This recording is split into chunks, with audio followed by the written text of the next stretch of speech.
Welcome to CSEC Circle, a program where we aim to give some valuable analysis into the poems which are on the CSEC syllabus 2018 to 2023 for the benefit of our students and teachers. On the panel today, I have to my immediate left Mr. Barrow, Ms. Walcott, and Mr. Bone. Welcome. Thank you. We'll be looking today at the poem It is a Constant Image of Your Face by Dennis Brutus.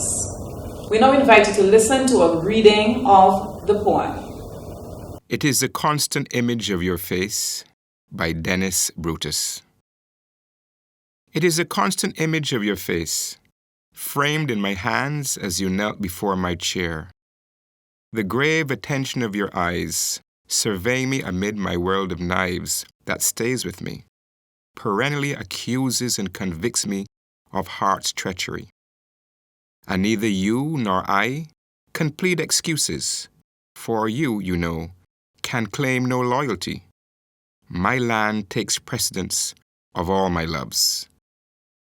Yet I beg mitigation, pleading guilty, for you, my dear, accomplice of my heart, made, without words, such blackmail with your beauty, and proffered me such dear protectiveness that I confess without remorse or shame my still-fresh treason to my country, and hope that she, my other dearest love, will pardon freely, not attaching blame, being your mistress or your match in tenderness. Dennis Brutus was born in South Africa in 1924. Apart from being a prolific writer, he was a political activist and was very vocal against apartheid, which is a system of institutionalized racial segregation that existed from 1948 to the early 1990s. Because he opposed apartheid, he was arrested and imprisoned, and eventually went into exile in Britain in 1965. That meant he could not return to his own country while the apartheid regime still existed. He went to live in the United States in 1983 and was allowed to return to South Africa in 1990, where he later died at age 85. It is not surprising, therefore, that this poem focuses on patriotism, which is one of the major concerns that Mr. Barrow will now tell us more about. The poem internalizes the conflicts of two loves: love of country versus love of a person. And inherently, I believe that it can figuratively be ascribed to the more ambitious ideals of altruism and selfishness, or, more pop culturally referenced, the needs of the many outweighing the needs of the few. The speaker's conflict is eventually resolved in his patriotism, and he is resigned to bear the heartbreak of a love than to surmise what he thinks is treason. Due to this, he thinks that he has betrayed his country by falling in love with the woman in the first place, especially at a time when his country needs him most. In fact, here is where patriotism is questioned. Why would he choose this dangerous time to fall in love with another, or even to leave?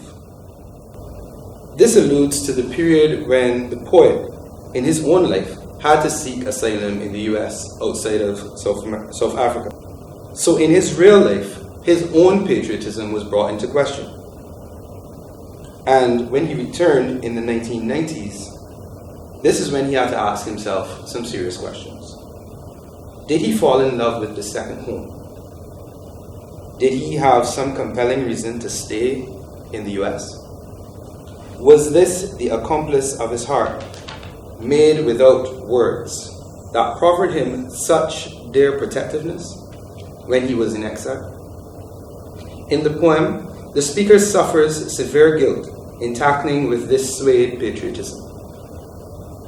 It is capped off by his inability to give himself completely to the object of his distraction, whether this is the other country or a female. These divided loyalties of patriotism versus love are among the principal themes in the poem and drive the speaker's conflict throughout the poem.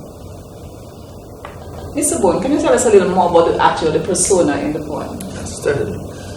The speaker of the poem appears to be a politician who is reflecting on a moment in his life where he's torn between his lover, like my colleague said, and his dedication to serving his country. While admitting that he has loved both dearly, he ultimately surmises that his lover can have no complaint, for he has always made clear that his country is most important of his loves. It can be said that the speaker is intelligent, contemplative, and honest as he reflects upon the incident in question. However, he can be interpreted as being contradictory, as though his lover is equally as tender to him as his country, which is personified as a woman. He considers his actions in loving her to be treacherous. Thank you. Ms. Walker, about the atmosphere and diction and tone of the poem. Well, very easily we can see it's a very serious poem, but I want to draw your attention to the first 2 lines of the poem, which read, "It is the constant image of your face, framed in my hands as you knelt before my chair." You know that sensation that you can get when there's a painting on the wall and it seems as though the eyes are following you around the room? That's the sense that we get. Like if his love's eyes are constantly on him. It's also kind of indicative of guilt. So one of the things that we can say about the tone is that it seems guilt-ridden. He feels guilty. And why would he feel guilty for this love?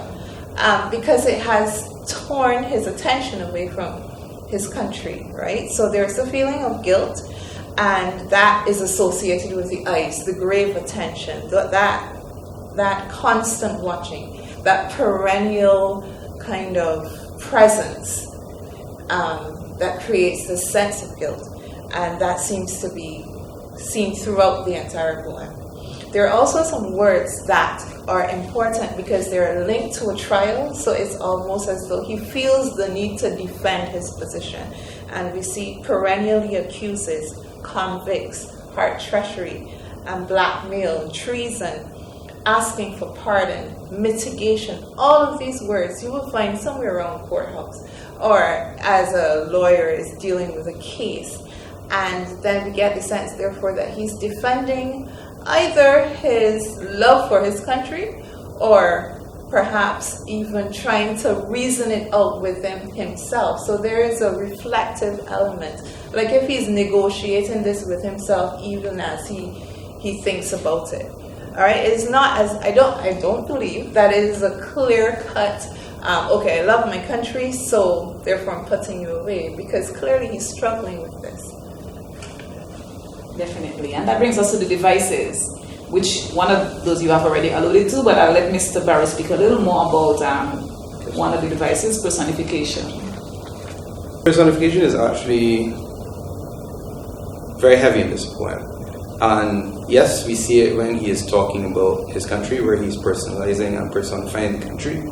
But even as Ms. Walker just alluded to with the eyes of his lover, he personifies those eyes when he's saying that they survey him in his world of knives.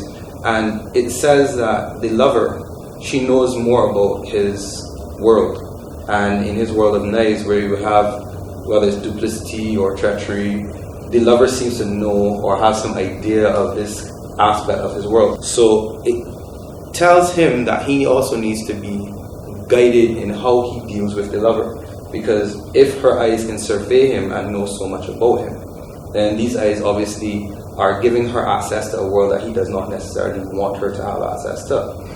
And we also see then, like I said, where the personification is dealing with the country in verse 2 in particular, where the country is given life and is feminized into a rival to this love. So you have a case where this lover is seen as the person that he's had an affair with, as opposed to his matrimonial love, which is his country.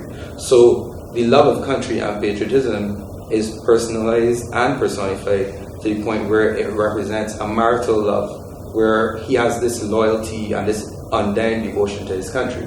So even though it's not necessarily pitting one against the other, you can see that it is a devotion that he has to his country, where he has been distracted or he has allowed himself to fall in love with somebody else. And the fact that he personifies her eyes as opposed to the lover's eyes as opposed to personifying the entire country into an individual. That also says the magnitude in which he feels the two different types of love. Wonderful. What about any other devices, Mr. Boone?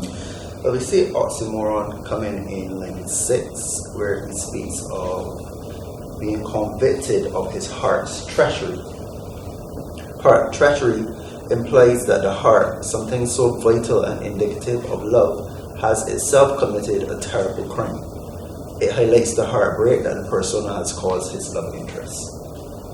What about blackmail with beauty as well? I was just thinking about it when you said that, because beauty is supposed to be a good thing, especially in somebody that you're interested in. But in this case, it's as though this lover is being condemned for all the things that are good. So she offers protectiveness, that's tempting him away from his country. She's beautiful, that's not a good thing because he's further tempted away from his country. So we have a bit of a reversal where what is good is actually seen as perhaps causing him further torment. Okay, so we've had quite a bit of interesting discussions on the poem. I'm trusting that, don't forget, students and teachers, what we're discussing here is not exhaustive by any means. Whatever other perspectives that you can bring to the poem, that would be accepted. But I also want the student to remember that this is a poem you're going to be studying for the exam. Be aware in terms of when the questions come that if you have a question that relates to love, various types of love, loyalty, attitudes to various environments, then this is one of the poems that can be chosen to answer those questions, since it will fit very well with those kinds of themes. And hopefully what we have done here today will help, will go a long way in terms of helping with your preparation. Thank you.